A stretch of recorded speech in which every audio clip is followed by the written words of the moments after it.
So I'm really into Volbeat, and they just dropped a new album, so yeah, I think we're gonna have to review that right now.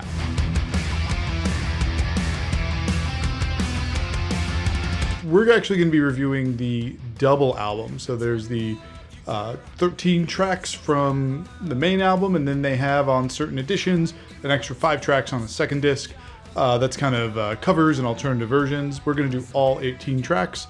So because of that, I'm gonna go through this kind of quick, but hopefully you can keep up. When you see the title card, that's your chance to pause the video. You can check out the song if you want, then hear my take. All right, let's get started with Temple of Ekur. Temple of Ekur? Temple of Ekur? This is a good song to listen to under headphones. I found that under these guys, the intro just sounds really big. When I was playing them through speakers, not so much. So I definitely recommend listening to this song. I mean, usually in general, it's better to listen to music under headphones, but the intro just sounds really big under headphones. Also, the song sounds like a very typical Volbeat song. And there is this really cool like halftime drop in the bridge that I really dug. So yeah, good song. Next, we're gonna roll into Wait a Minute, My Girl.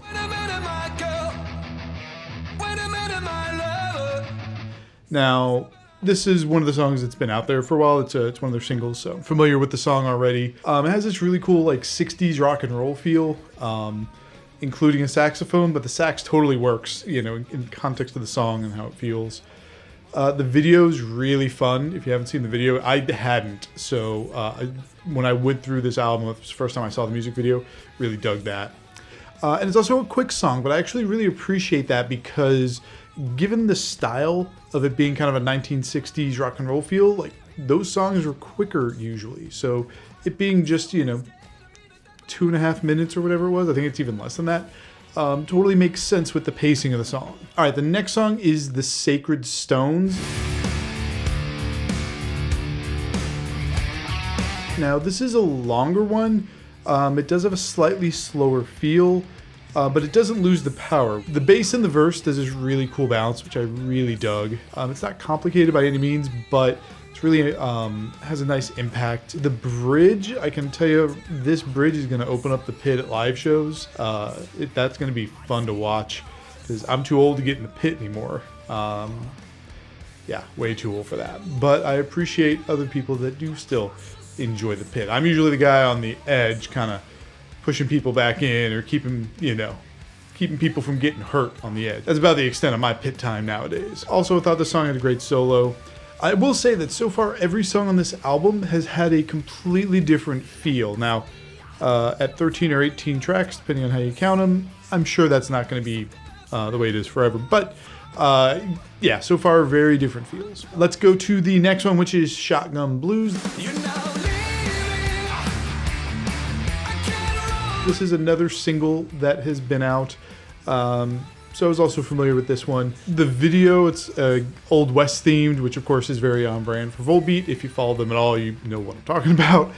And the song is just in general kind of a straightforward rocker. One thing I found interesting with the video is everyone's really high energy. That's always something that I loved about Volbeat. Like, they put on great live shows, just really high energy band, but the drummer was kind of, I felt like low energy compared to the rest of the band, but you know, I know drummers, I understand, like, you know, the amount of effort, so we'll just go with it's an efficient drumming style. All right, the next song is The Devil Rages On. This is a really interesting feel. I kind of refer to it as swing metal. Yeah, I'm gonna say that again, swing metal. Yep, that's how I would describe it. You know, I found that part really interesting, but, you know, beyond that, I found the track to be a little boring. This is definitely not a top track for me, but swing metal. Yeah, new genre. Okay, next up we have Say No More. I absolutely love the drums during the intro of the song. In fact, I actually thought that the drumming was the highlight of the song. And the song is a fun song all in all, but yeah, the drums is definitely what I kept noticing. Just little details, things like that. All right, next is Heaven's Descent. Now Now this is one of those songs that hits you just right out of the gate. I thought the chorus was really fun. I mean, just in general, it's a fun song. Like, I thought all in all it was a really good song. I enjoyed it. Definitely the sort of song that you would expect to come out of Volbeat, right? They're known for kind of high energy, hard-hitting, fun songs. Yeah, so they keep you coming back for more, that's for sure. All right, next is Dagen 4, or however it's pronounced, featuring Stine Bramsen of Alphabet, not Alphabet, Alphabet. This is more of a subdued song, but the duet with the male and female vocals I thought was really well done. Really enjoyed that aspect to it, and you know, it's nice to have that mix up of the styles in there. So, like I said, this one's a little more subdued, but really well done. Next is The Passenger. Now, this is another song that kind of comes out of the gate hitting hard, but then has a smooth chorus. I will say they do that a lot. You know, it's almost like a formula of theirs, which isn't bad, but isn't necessarily good, right? You kind of know what you're going to expect, and sometimes it can make the choruses kind of bleed together because there's only so much you can do with them. Really enjoyed this one.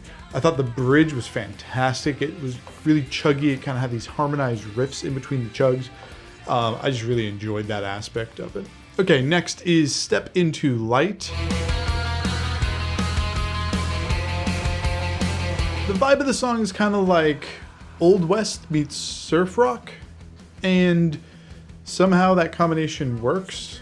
But of course it's Volbeat. I don't know that any other band could get away with that combo, but Volbeat definitely has that ability to really, you know, connect with different type of genres and mix them in with metal and just really embrace the feel of both genres at the same time. This one, it's a good song. It is a little bit on the longer sides, and because of that, it does feel like it kind of drags on, right? Like with longer songs, you got to be careful to make sure that they're long with a purpose and you can keep the attention for the entire length of the song. But as a listener, I just found myself going, this is kind of dragging on. Like, it could have wrapped up by now. That, you know, during the last, I'd say, minute and a half of the song. Okay, and next is Becoming.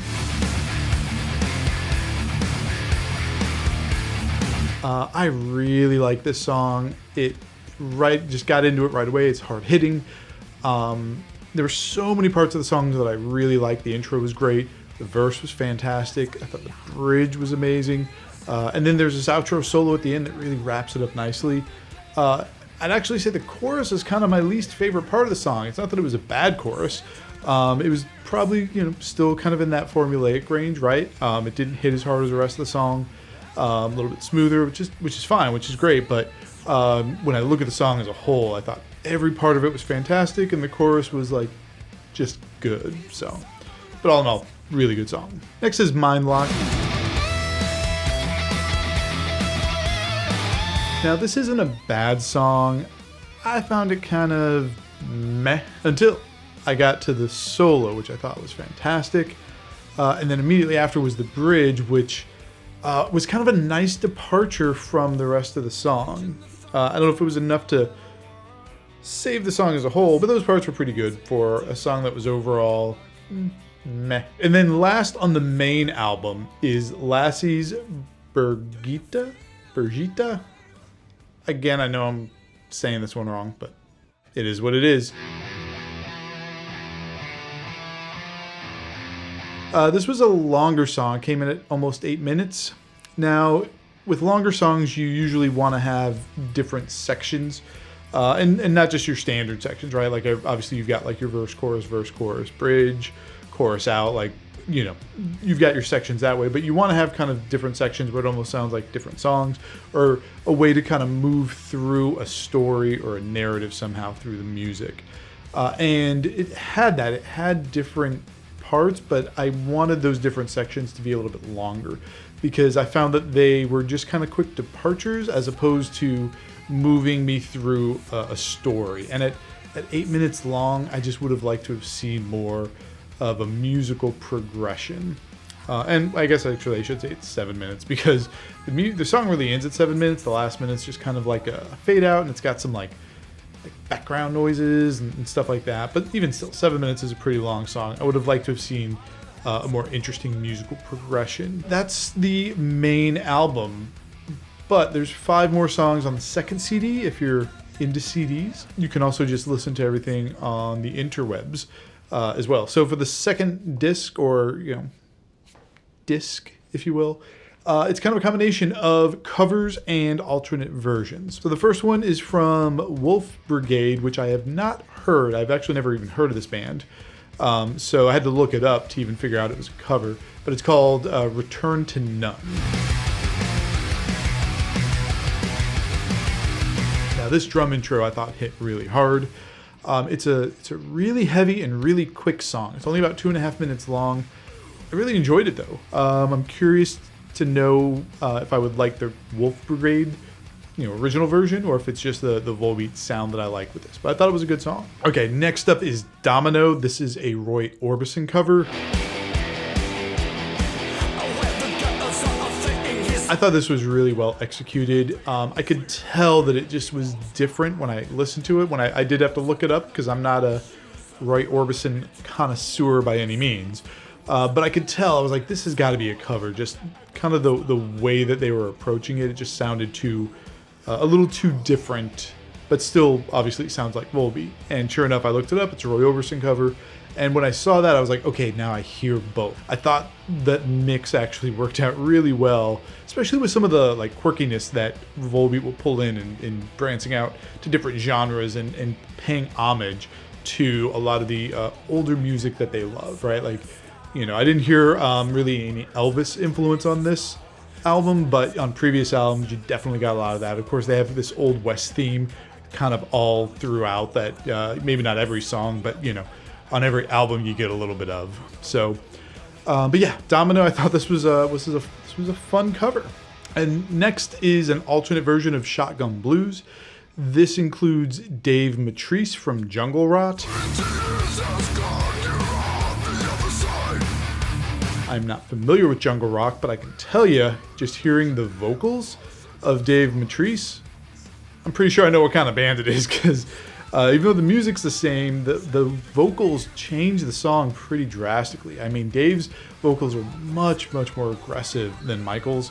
Now, Michael's still in here. It's kind of more of a duet, going back and forth. But man, when Dave's singing, you can really hear just how different it is, how much more aggressive it is. So definitely, this one's worth checking out just to kind of hear that difference back and forth. And of course, the next song is also another take. This one's kind of like the opposite, though. This is Dagen 4, whatever, however you pronounce it. But this version doesn't have Stine Bramsen. This is actually all Michael's vocals. Instead of the duet, it's just Michael singing all the parts. There's nothing terribly interesting about it. I prefer the Stine Bramsen version, but I appreciate being able to hear different versions of it. And then the last song is Don't Tread on Me, which is actually off of Metallica's Blacklist album.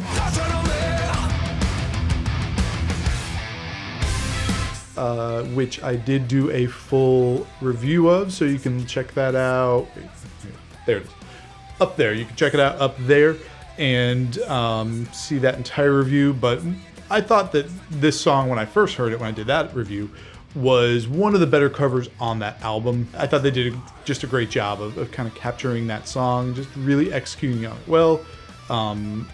So I enjoyed it. You should check out the review though. Now, just in terms of my overall take, I thought the album was okay. There were some good songs.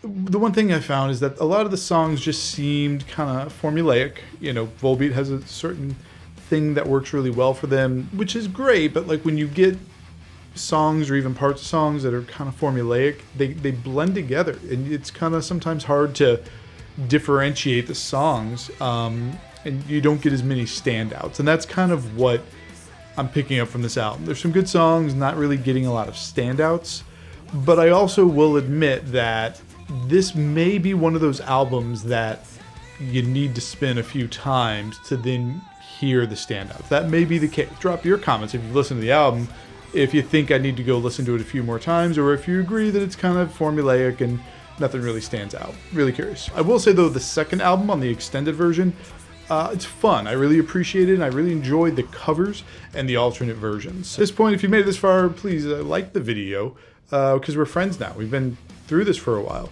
While you're at it, go ahead and subscribe to the channel, ring the bell, all of that stuff. Don't forget to leave the comments. You know the YouTube stuff, all that YouTube stuff that you already know, especially if you're this deep into the video. So anyway, you keep making beautiful music, and I will see you in the next one.